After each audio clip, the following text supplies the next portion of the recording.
Salam sehat selalu, kembali lagi dengan saya Dr. Vera, dan pada video kali ini saya akan membawakan materi mengenai pasti mengenai anatomi, dan bagian ini adalah mengenai anatomi pembuluh darah dan persarafan ekstremitas superior dan inferior. Ini merupakan kelanjutan dari dua video sebelumnya yang membahas mengenai sistem muskuloskeletal ekstremitas superior dan inferior. Selamat mengikuti. Bagian yang pertama adalah peredaran darah dan persarafan untuk ekstremitas superior. Peredaran darah atau arteri ekstremitas superior itu dimulai dari yang pertama adalah arteri subclavia. Arteri subclavia ini merupakan salah satu cabang dari arcus aorta. Arcus aorta merupakan pembuluh darah terbesar di tubuh manusia yang berfungsi untuk membawa darah dari jantung menuju ke seluruh tubuh. Jadi salah satu cabangnya itu adalah arteri subclavia. Arteri subclavia itu ada dua, kan tangan kita juga ada dua ya. Arteri subclavia dextra dan arteri subclavia sinistra. Arteri subclavia ini pada saat dia melewati kosta pertama, dia akan berubah nama menjadi arteri axillaris. Jadi sebenarnya nanti pembuluh darah ini satu saluran, seperti saluran pipa yang panjang, mulai dari subclavia sampai ke ujung jari-jari tangan. Dan untuk pembuluh darahnya yang besar ini nanti akan terdapat perubahan nama saja, tapi sebenarnya pembuluh darahnya itu aja, cuman karena perubah regionya makanya nama dari pembuluh darahnya juga berubah. Jadi pada saat arteri subclavia ini melewati kosta yang pertama, dia akan berubah nama menjadi arteri axillaris.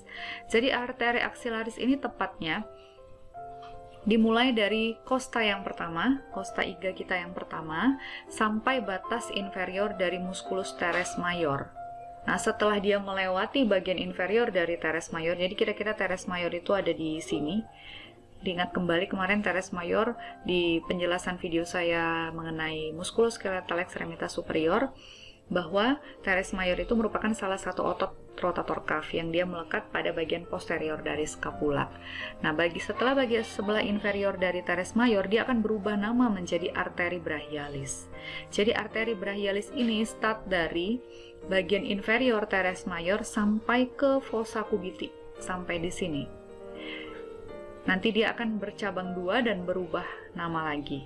Nah, arteri brachialis ini merupakan arteri utama yang memperdarahi daerah otot-otot dan juga tulang yang terdapat pada regio humeri. Kita lihat di sini bahwa dia banyak cabang-cabang kolateral. Jadi yang nantinya akan saling beranastomosis. Cabang-cabangnya ini akan memberikan nutrisi bagi otot yang terdapat di regio brachii dan juga bagi os humerus. Ya, nama arteri untuk menutrisi tulang itu adalah arteri nutritia humeri. Jadi memberikan nutrisi bagi tulang. Nah, pada saat dia sudah melewati fossa cubiti, dan kira-kira di dekat dengan kolum radialis, dia akan bercabang menjadi dua, yaitu arteri radialis yang berjalan di bagian tulang radialis, kemudian arteri ulnaris yang berjalan di sisi sebelah medial. Jadi untuk daerah regio antebrachii, cabang utama pembuluh darahnya itu ada dua, yaitu arteri radialis dan arteri ulnaris. Sebelumnya, pada arteri axillaris, pada saat perjalanannya, dia akan melewati ini. Ayo, coba diingat, ini apa namanya? Ini adalah musculus pectoralis minor. Ya, pectoralis minor. Jadi dia seakan-akan arteri axillaris ini terbagi menjadi 3 pars atau 3 bagian. Dan pada ketiga bagian itu ada cabang-cabang kecil yang keluar.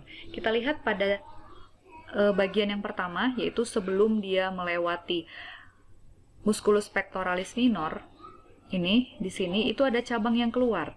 Yang pertama itu adalah arteri thoracika superior.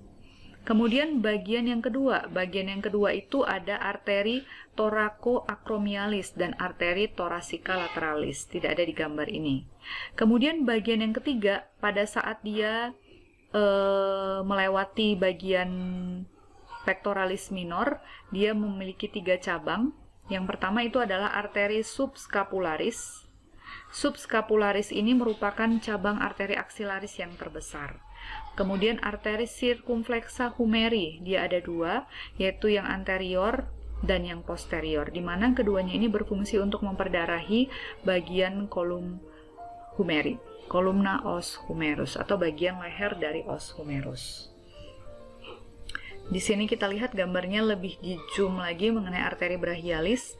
Arteri brachialis itu memiliki banyak cabang kolateral, ada kolateral ulnaris, ada kolateral radialis, dan juga mengeluarkan cabang untuk memperdarahi bagian corpus humeri, yaitu nama cabangnya arteri nutritia humeralis. Kemudian arteri brachialis setelah melewati fossa cubiti dia akan bercabang dua, yaitu arteri ulnaris dan arteri radialis, di mana kedua arteri ini merupakan arteri utama yang memperdarahi daerah antebrachii. Antebrachii berarti keseluruhan, baik itu otot yang di anterior maupun otot yang di posterior. Apa yang pertama? Arteri ulnaris. Arteri ulnaris merupakan cabang arteri yang ukurannya lebih besar dibandingkan dengan arteri radialis, dan dia juga memiliki cabang yang lebih banyak. Yang pertama cabangnya arteri recurrent ulnaris. Arteri recurrent ulnaris ini berfungsi untuk memperdarahi daerah fossa cubiti. Jadi dia akan naik. Ini arteri recurrent ulnaris, dia naik ke fossa cubiti. Dia punya ramus anterior dan ramus posterior. Kemudian cabang yang kedua adalah arteri interossea communis. Kalau yang recurrent ini dia naik ke atas ke fossa cubiti, kalau yang interossea communis dia turun ke bawah. Ini dia arteri interossea communis, dia akan bercabang dua, jadi interossea. Jadi karena dia menembus membrana interossea, yaitu jaringan atau ligamen yang menghubungkan antara os radius dan os ulna. Jadi arteri interossea ini bercabang dua, anterior dan ke posterior. Yang anterior dia akan memperdarahi otot-otot flexor pronator yang bagian depan, sedangkan yang arteri interossea posterior dia akan memperdarahi otot-otot extensor supinator. Nanti dia akan melanjutkan perjalanannya menuju ke daerah pergelangan tangan. Nah, demikian juga dengan arteri radialis. Arteri radialis itu juga memiliki arteri recurrens radialis. Ini dia yang akan ascending naik ke atas yang memperdarahi daerah fossa cubiti dan akan beranastomosis dengan cabang-cabang dari arteri ulnaris. Kemudian arteri radialis ini juga dari size-nya dia lebih kecil dari arteri ulnaris, dan perjalanannya nanti dia akan jalan terus lurus ke bagian bawah, ke bagian pergelangan tangan.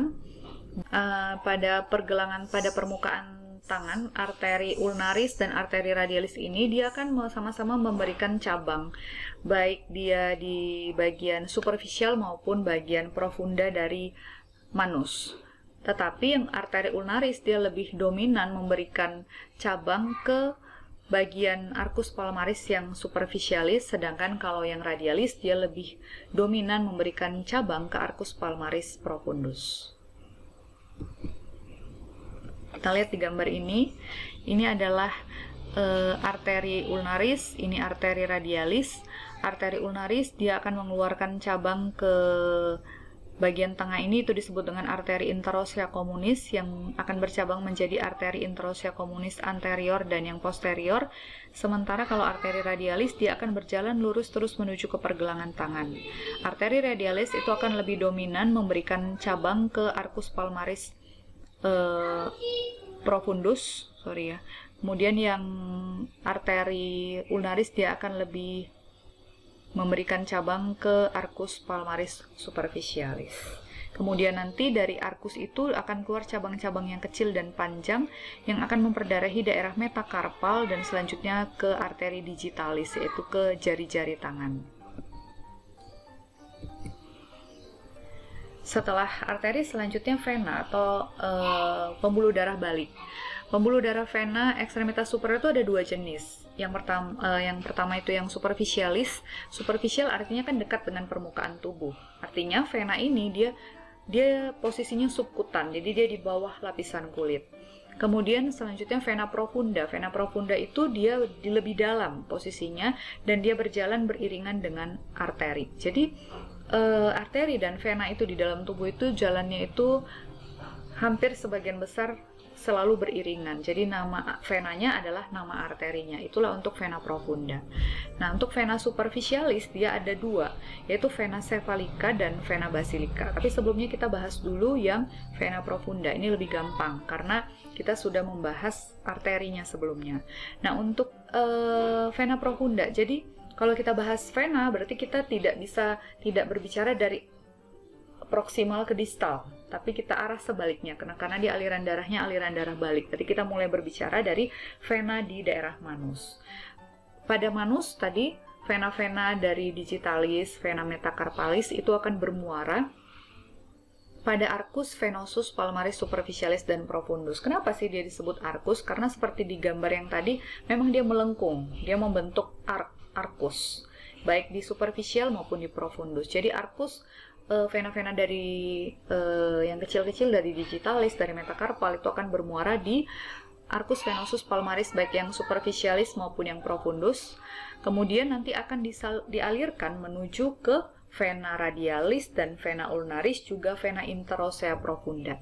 Di mana ketiga ini akan berjalan mengalir menuju ke vena brachialis. Jadi sama dia dengan cabang arteri tadi, cuman arahnya saja yang kita balik.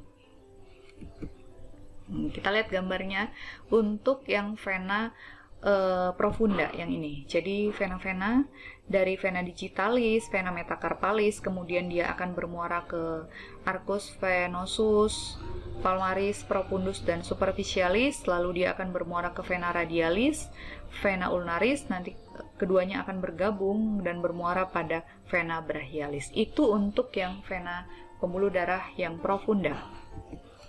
Bagaimana dengan yang superficialis? Yang superficialis tadi ada dua, yaitu vena basilica dan vena cephalica.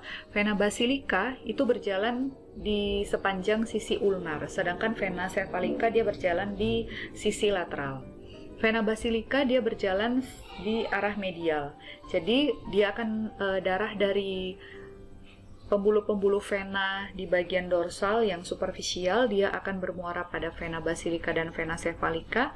Basilica dia akan berjalan secara medial, kemudian sepanjang anterior dari ulnar, kemudian dia akan naik, dan dia akan bermuara pada vena brachialis. Jadi vena basilica langsung ke vena brachialis, dari vena brachialis nanti lanjut ke vena axillaris, Sedangkan vena cephalica dia berjalan lateral. Dari lateral sejalan dengan os radialis, kemudian di bagian fossa cubiti antara vena basilica dan cephalica itu ada hubungan yang dihubungkan oleh yang namanya vena mediana cubiti. Kalau tadi vena basilica dia langsung bermuara ke vena brachialis, kalau vena cephalica dia akan naik terus, di sisi lateral dia akan melewati musculus deltoides dan musculus pectoralis mayor, dan dia akan langsung bermuara ke vena axillaris. Ya, kalau basilica tadi harus ke brachialis dulu. Jadi di bagian bawah ini vena axillaris merupakan penyatuan antara vena brachialis dan vena basilica. Nanti dari vena axillaris lanjut lagi ke vena subclavia, dari vena subclavia menuju ke vena brachiocephalica, lalu menuju ke vena cava superior dan kembali ke atrium kanan jantung. Nah, sebagai catatan terdapat antara vena superficialis dan vena profunda ini sebenarnya dia memiliki hubungan, jadi bukan jalan masing-masing dan nanti berhubungan di vena axillaris, tidak. Dalam perjalanannya mulai dari antebrachii dan brachii, kita lihat di sini ada yang namanya dengan vena perforantes. Vena perforantes ini itu gunanya adalah untuk menghubungkan antara vena superficial dengan vena profunda, tetapi bukan dia bisa suka-sukanya keluar masuk ya. Yang bisa itu adalah alirannya dari vena superficialis ke vena profunda, tidak bisa sebaliknya. Jadi pada vena perforantes ini dia memiliki katup. Pada vena-vena ini dia semuanya memiliki katup. Nah, fungsi dari katup ini adalah untuk menjaga agar alirannya itu memang cuma dari superficialis ke profunda, tidak bisa dari profunda ke superficialis. Nanti kita bahas di belakang apa yang terjadi kalau si katup-katup itu mengalami gangguan. Nah, untuk kebutuhan mengambil darah, ya kita mengambil darah misalnya untuk pemeriksaan laboratorium itu kita mengambilnya vena. Ya, kenapa? Karena kan vena berada di permukaan tubuh, dia dekat dengan kulit. Kita nggak bisa mengambil di arteri. Arteri gimana cara kita nyari di permukaan tubuh? Kita kira-kira hanya dengan mempelajari anatominya? Tidak. Kita mengambil dari vena. Dan untuk pemberian, misalnya pemberian infus yang membutuhkan waktu yang lama, ya kita biasa menggunakan bagian vena superficialis di daerah dorsum. Persarafan pada ekstremitas superior. Plexus brachialis merupakan suatu jaringan yang dibentuk oleh rami anterior nervus spinalis mulai dari segmen C5, C6, C7, C8, dan T1, yang dimana plexus brachialis ini merupakan kumpulan dari persarafan yang mempersarafi seluruh otot-otot pada ekstremitas superior, dan dia berjalan di dalam fossa aksilaris. Jadi kalau terdapat gangguan ataupun kecelakaan yang mengenai daerah fossa aksilaris akan beresiko menyebabkan kelumpuhan atau paralisis pada ekstremitas superior, karena pada fossa aksilaris itu lewat plexus brachialis yang merupakan kumpulan persarafan yang mempersarafi otot-otot pada ekstremitas superior. Nah, plexus brachialis ini dia terdiri dari 4 komponen, yaitu radix, kemudian truncus, divisi, dan fasciculus. Radix dia berjumlah 5 pasang, yaitu mulai dari C5, C6, C7, C8, dan T1. Dia terdiri dari 5 pasang. Kemudian truncus dia terdiri dari 3 bagian, yaitu truncus superior, truncus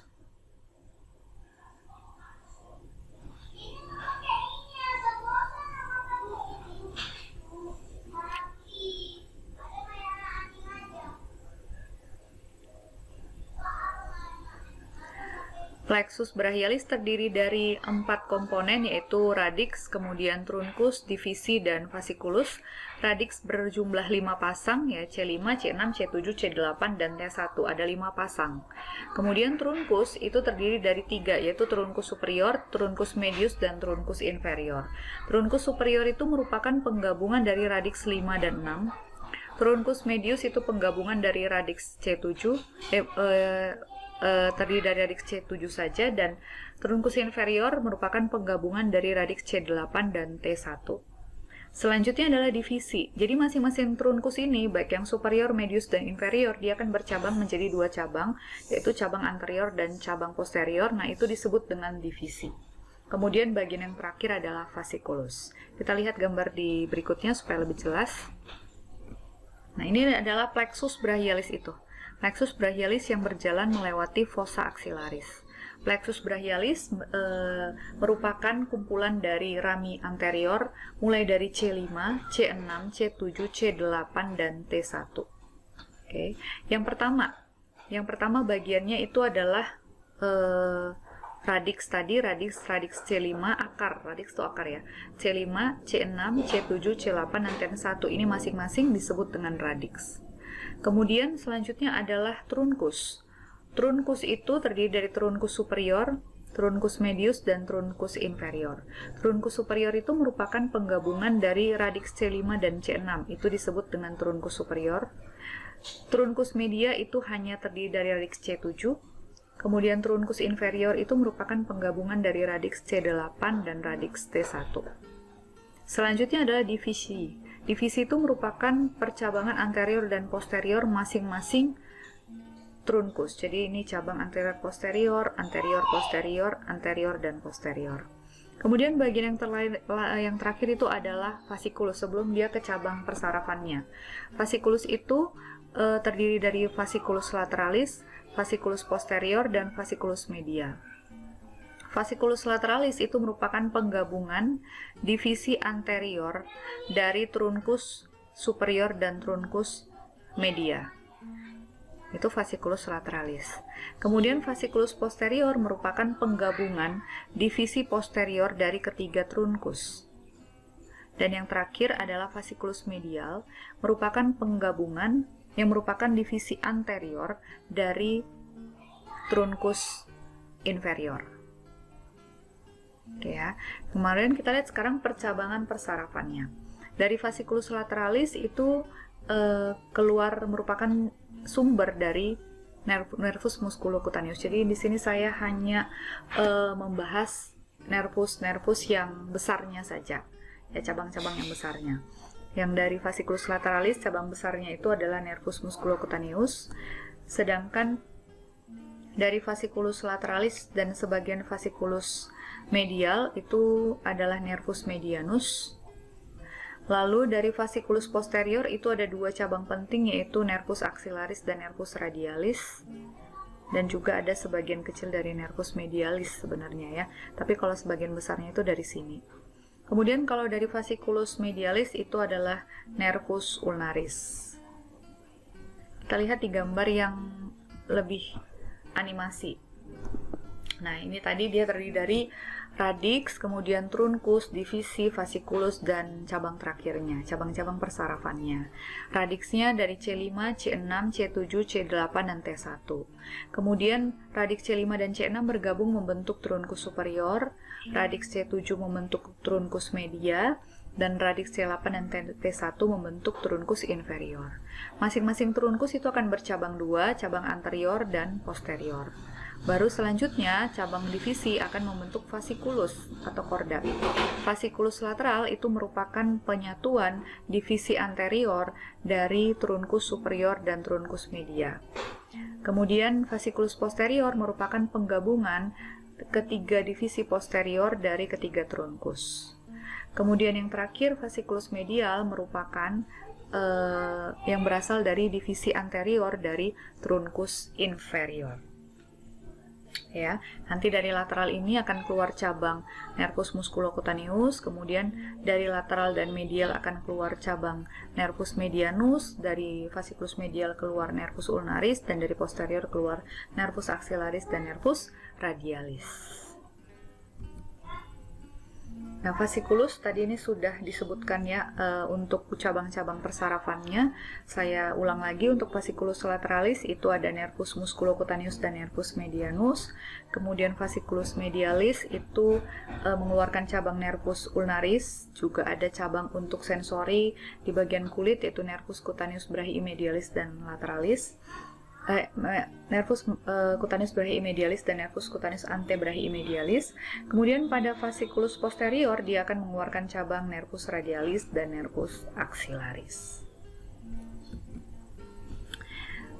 Kita remind lagi fungsi dari masing-masing persarafan yang cabang-cabang yang besar ini terhadap otot-otot yang sudah kita pelajari di video sebelumnya.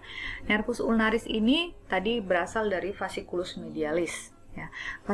Nervus ulnaris mempersarafi seluruh otot tangan. Otot tangan itu arti otot manus, kecuali otot tenar.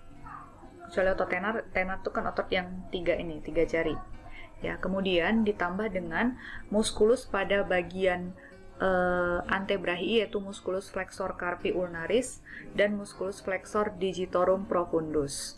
Itu untuk motoriknya. Sedangkan untuk sensorinya dia akan mempersarafi sensori pada jari paling medial dan setengah jari di sebelahnya. Jadi jari kelingking dan setengah jari manis.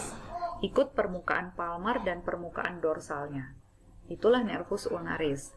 Selanjutnya adalah nervus radialis. Nervus radialis itu berasal dari fasciculus posterior. Fungsinya untuk mempersarafi, ingat lagi di bagian video sebelumnya, dia mempersarafi otot-otot ekstensor, mulai dari brachii sampai ke antebrachii. Demikian itu untuk motorik. Untuk sensorinya dia mempersarafi permukaan kulit mulai dari bagian posterior brachii sampai ke posterior antebrachii dan sampai ke daerah dorsum manus. Nah, ini adalah gambaran klinis pada pasien yang mengalami gangguan pada nervus radialis. Nervus radialis itu kan fungsinya adalah untuk mengekstensikan si antebrachium dan juga mengekstensikan manus. Ya, biasanya kalau gangguan nervus radialis ini karena berdasarkan jalannya strukturnya, biasanya dia hanya tidak langsung rusak satu radialis, dia hanya merusak cabang-cabang kecil biasanya ya. Akibatnya yang sering terjadi pada pasien dengan gangguan nervus radialis adalah drop hand atau wrist drop. dimana si otot pada bagian ekstensor di antebrachiae itu tidak mengalami paralisis sehingga tidak dapat mengekstensikan pergelangan tangan, akibatnya terjadi wrist drop. Selanjutnya nervus medianus. Nervus medianus itu berasal dari fasciculus lateralis dan medialis, mempersarafi seluruh otot anterior lengan bawah, kecuali yang tadi dipersarafi oleh nervus ulnaris, yaitu musculus flexor carpi ulnaris. Kemudian nervus medianus juga mempersarafi otot-otot tenar, yaitu otot-otot yang menggerakkan ibu jari. Untuk sensorinya, dia akan mempersarafi 3 digit lateral pada palmar dan setengah yang di sebelahnya. Jadi permukaan 3 ini ditambah setengahnya. Tadi kalau setengahnya lagi itu oleh nervus ulnaris. Kemudian pada bagian pertengahan karpal itu juga dipersarafi oleh nervus medianus. Kemudian untuk nervus musculocutaneus yang berasal dari fasciculus lateralis, dia mempersarafi seluruh otot bagian anterior lengan atas. Jadi otot biceps brachii, musculus brachialis itu oleh musculocutaneus, dan untuk sensori yang dia mempersarafi sensori anterior lateral lengan bawah. Nah, ini disimpulkan yang tadi, kita ulang lagi. Nervus musculocutaneus itu berasal dari fasciculus lateralis. Untuk spinal segmennya mulai dari C5 sampai dengan C7. Lalu fungsi motoriknya adalah semua otot bagian anterior lengan atas, dan kalau untuk sensorinya adalah bagian lateral dari antebrachiae. Kemudian nervus medianus itu berasal dari 2 fasciculus, yaitu fasciculus medialis dan lateralis. Spinal segmennya mulai dari C5, C6 sampai dengan T1. Fungsi motoriknya nervus medianus adalah semua otot pada bagian kompartemen anterior antebrachiae, kecuali flexor carpi ulnaris dan flexor digitorum profundus. Kemudian 3 otot tenar, kemudian tambah otot lumbricalis. Sedangkan sensorinya itu adalah ini, yang gambar kuning ini. Jadi 3 jari yang sebelah lateral ditambah setengah jari manis. Jadi itu untuk sensorinya, dan ditambah dengan bagian pertengahan dari palmarnya. Kemudian nervus ulnaris, dia mempersarafi semua otot intrinsik tangan, yaitu kecuali otot-otot tenar dan otot lumbricalis, jadi kebalikan dari nervus medianus tadi. Kemudian pada otot ini pada antebrachiae adalah flexor carpi ulnaris dan flexor digitorum profundus. Kalau untuk sensorinya itu adalah jari kelingking dan setengah jari manis, ikut dengan permukaan palmar dan permukaan dorsumnya. Yang terakhir adalah nervus radialis, dia mempersarafi berasal dari fasciculus posterior dengan segmen spinalis C5, C sampai dengan C8 dan T1. Itu mempersarafi semua otot bagian posterior, otot ekstensor di brachiae sampai antebrachiae.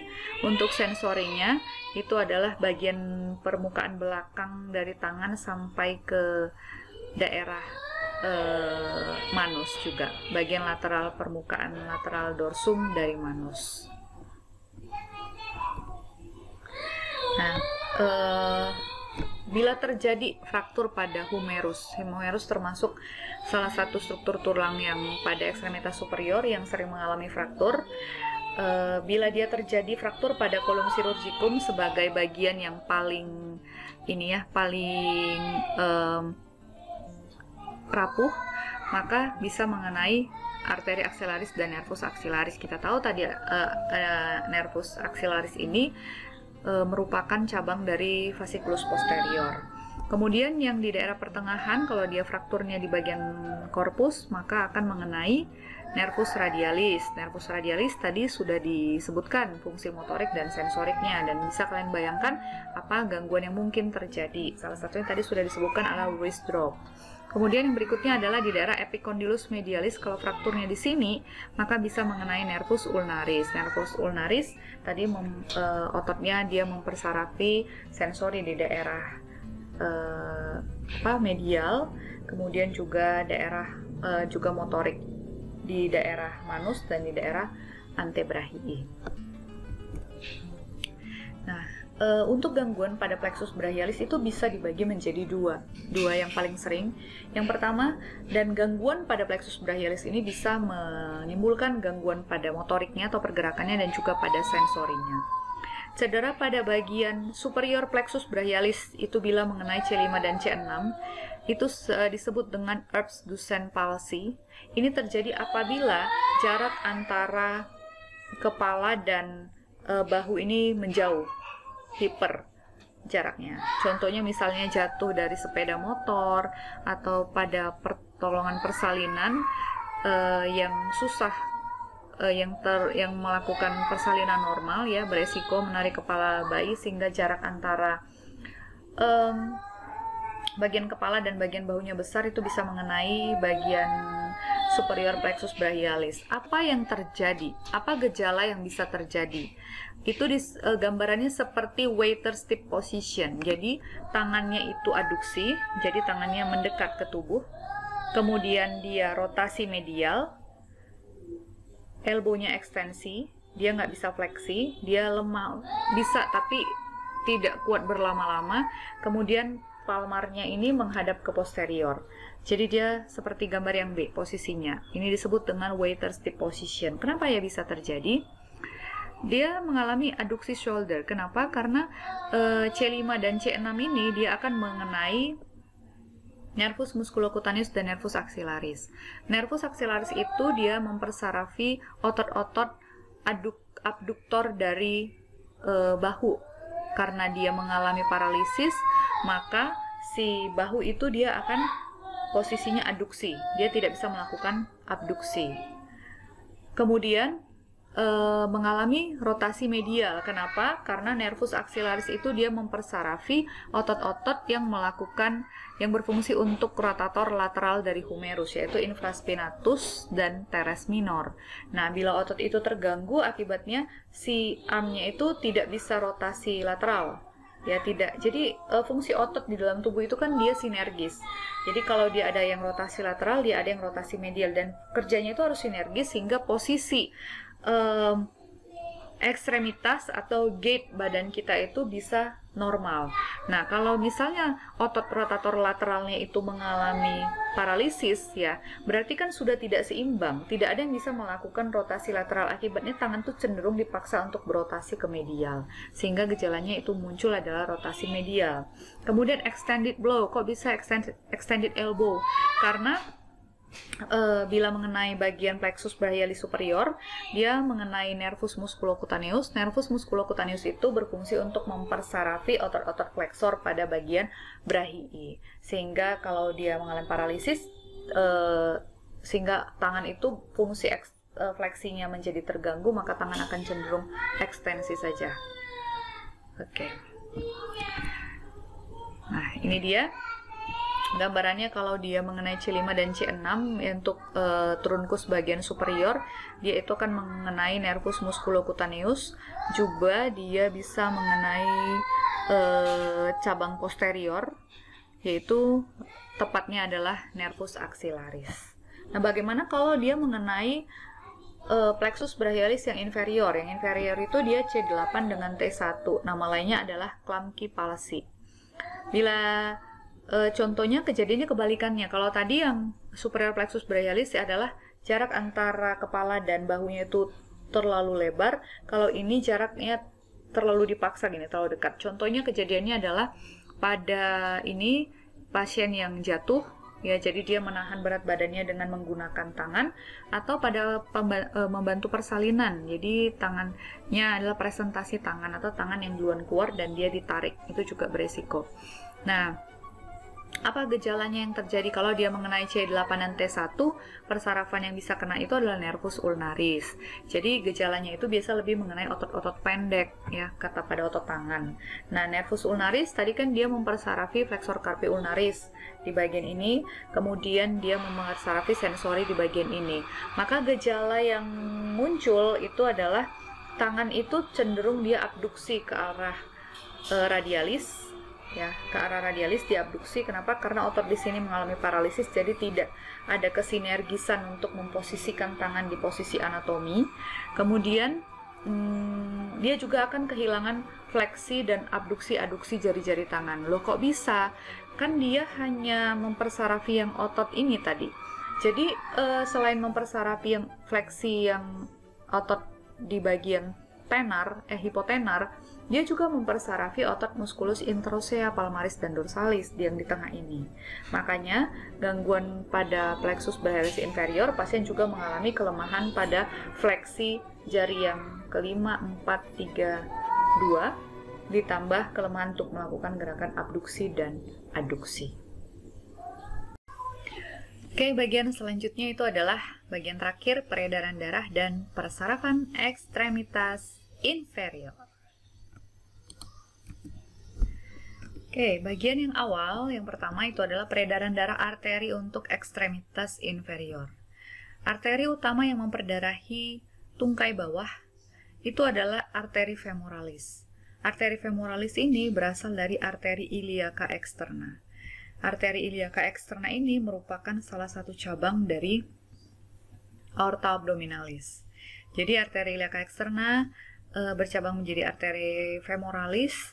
Arteri femoralis ini akan melewati ligamentum inguinalis. Ligamentum inguinalis ini pada trigonum femoralis ya. Kemudian nanti di bagian tengah dari tepatnya di bagian tengah dari ligamentum inguinalis. Kemudian dia akan menuju ke bagian adductus canalis atau aduktor kanal. Itu tepatnya di belakang musculus sartorius dan musculus adductor longus, turun ke bawah melewati regio femoris dan akan keluar dari kanalis aduktor itu melalui hiatus aduktor dan akan berubah nama menjadi arteri poplitea. Arteri femoralis ini memiliki beberapa cabang, jadi selama dia berjalan di regio femoris, dia akan mengeluarkan cabang-cabang kecil untuk memperdarahi otot-otot di regio femoris. Yang pertama, cabang yang paling besar itu adalah arteri profunda femoris. Arteri profunda femoris itu akan mengeluarkan cabang kecilnya, yaitu arteri circumflexa femoris medialis dan lateralis. Yang medialis ini akan memperdarahi otot-otot sisi bagian medial, sedangkan yang lateralis akan memperdarahi otot-otot sisi lateral. Kemudian arteri circumflexa femoris medialis ini juga akan memperdarahi daerah kolum femoris. Kemudian juga kedua cabang ini akan mengeluarkan cabang-cabang yang lebih kecil lagi juga untuk memperdarahi otot-otot di regio femoris, itu adalah arteri perforantes. Ini adalah aorta abdominalis. Aorta abdominalis itu bercabang dua pada saat memasuki regio pelvis menjadi arteri iliaca communis dextra dan sinistra. Kemudian arteri iliaca communis itu akan bercabang dua menjadi arteri iliaca externa dan interna. Nah, arteri femoris ini merupakan lanjutan dari arteri iliaca externa. Kita lihat di sini, pembuluh darah arteri femoris ini merupakan pembuluh darah yang besar. Bagaimana dengan daerah gluteus? Apakah dari daerah gluteus atau daerah bokong juga memperoleh darah dari arteri iliaca externa? Tidak, karena arteri iliaca externa itu hanya berjalan lurus saja dan berubah nama menjadi arteri femoralis. Sedangkan untuk regio glutealis itu akan memperoleh perdarahan dari arteri iliaca interna. Ada 3 cabang yang memperdarahi arteri daerah gluteus, yaitu arteri gluteus superior, arteri gluteus superior, arteri gluteus inferior, dan arteri pudenda interna. Inilah 3 cabang penting yang memperdarahi daerah gluteus yang berasal dari arteri iliaca interna. Selanjutnya tadi, setelah arteri femoralis keluar melalui melalui hiatus aduktor atau lubang ujung dari kanalis aduktor, dia akan berubah nama menjadi arteri poplitea. Arteri poplitea akan melewati fossa poplitea. Fossa poplitea itu merupakan suatu space yang berisi lemak dan dilalui oleh pembuluh darah dan saraf yang terdapat di bagian posterior dari poplitea ataupun dari posterior dari genu. Cabang-cabang dari arteri poplitea antara lain arteri suralis yang memperdarahi musculus gastrocnemius. Kemudian retegenu ini terdiri dari 5 cabang ya. Superior ini ada 2, superior lateral dan medial, kemudian inferior juga ada 2, yaitu inferior lateral dan medial, dan yang terakhir itu adalah arteri genu medialis. Di mana retegenu ini berfungsi untuk memperdarahi daerah lutut. Selanjutnya, arteri poplitea ini akan bercabang setelah dia keluar dari fossa poplitea, dia akan bercabang dua. Di anterior dia akan bercabang menjadi arteri tibialis anterior, dan di posterior dia bercabang menjadi arteri tibialis posterior. Arteri tibialis anterior dia akan turun ke bawah, dia berjalan di bagian anterior, dia turun ke bawah dan melanjutkan menjadi arteri dorsalis pedis. Jadi bagian dorsum pedis itu diperdarahi, memperoleh perdarahan dari arteri tibialis anterior, namanya arteri dorsalis pedis. Sedangkan yang posterior dia punya 3 cabang. Yang pertama, begitu dia masuk ke sisi posterior dari cruris, dia akan bercabang menjadi, sebelum masuk ke bagian posterior dari cruris, dia bercabang menjadi arteri fibularis. Arteri fibularis ini dia berfungsi untuk memperdarahi otot-otot di kompartemen lateral dan posterior pada regio cruris. Kemudian juga memberikan nutrisi pada tulang fibula, namanya arteri nutritia fibularis. Kemudian cabang berikutnya adalah arteri plantaris medialis dan lateralis. Ini yang memperdarahi bagian plantar atau telapak kaki. Jadi kalau dorsum pedis itu berasal dari arteri tibialis anterior, kalau yang telapak kaki dari arteri tibialis posterior. Ini adalah fossa poplitea. Ini kita lihat dari bagian posterior. Jadi di sini akan lewat arteri poplitea, kemudian vena poplitea, lalu ada nervus tibialis.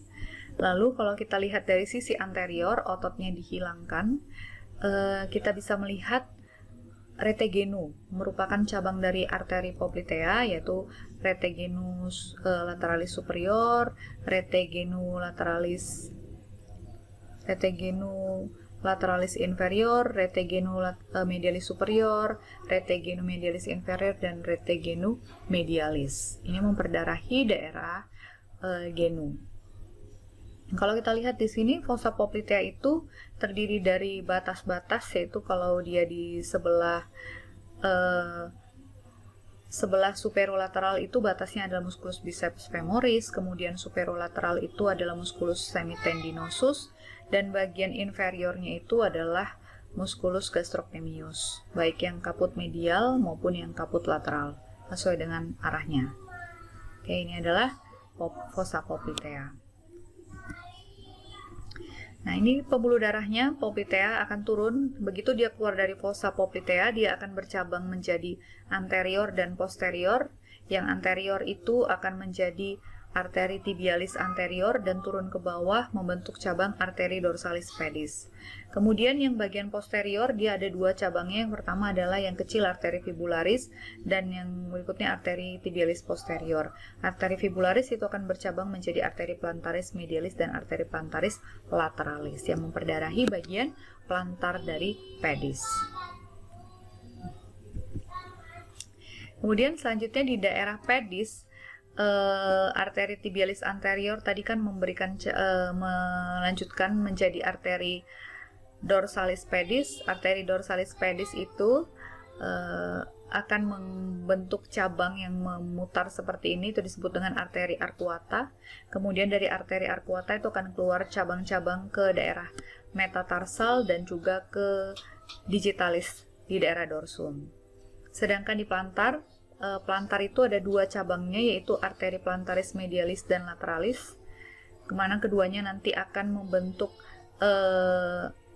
arcus plantaris. Dari arcus plantaris yang ada yang profunda, ada yang superficial, dia akan memberikan cabang ke digitalis.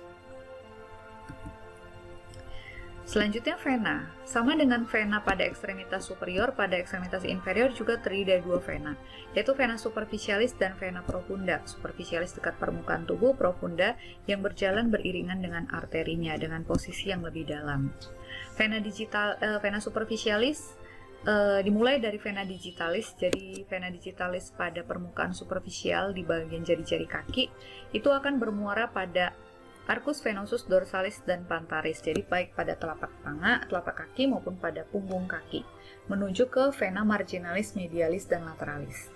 Vena marginalis medialis dan lateralis ini bercabang ke 2 vena superficialis yang berbeda.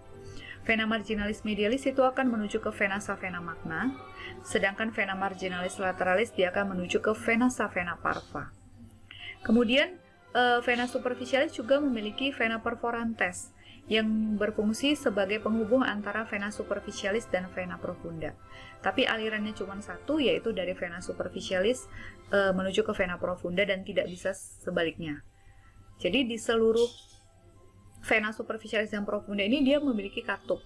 Ya, katup, tapi katup yang paling baik fungsinya itu adalah pada vena profunda. Dan fungsi katup ini adalah untuk mencegah aliran balik, turun lagi pembuluh darahnya. Itu fungsi dari katupnya. Kemudian vena magna itu akan berjalan pada sebelah medial dari kaki. Nanti dia akan naik ke atas, dia akan bergabung dengan vena profunda femoris, dan akan bermuara pada vena femoralis. Berbeda ceritanya dengan vena parva yang berjalan secara lateral, di mana vena parva ini akan jalan terus dari lateral dan dia akan bermuara pada vena popliteal, langsung bermuara kepada vena femoralis. Kita lihat pada gambar. Ini adalah vena magna, dia berjalan dari sisi medial, dari vena marginalis medialis, dia naik ke atas, dia bermuara, dia bergabung dengan vena profunda femoralis, dan dia akan bermuara pada vena femoralis.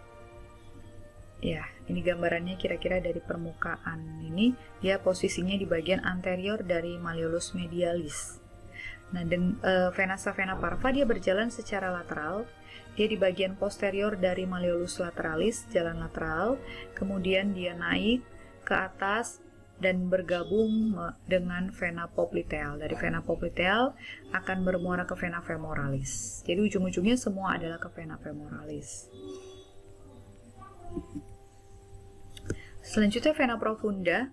Vena profunda ini lebih simpel, dia pokoknya namanya sama dengan arterinya, jalannya beriringan.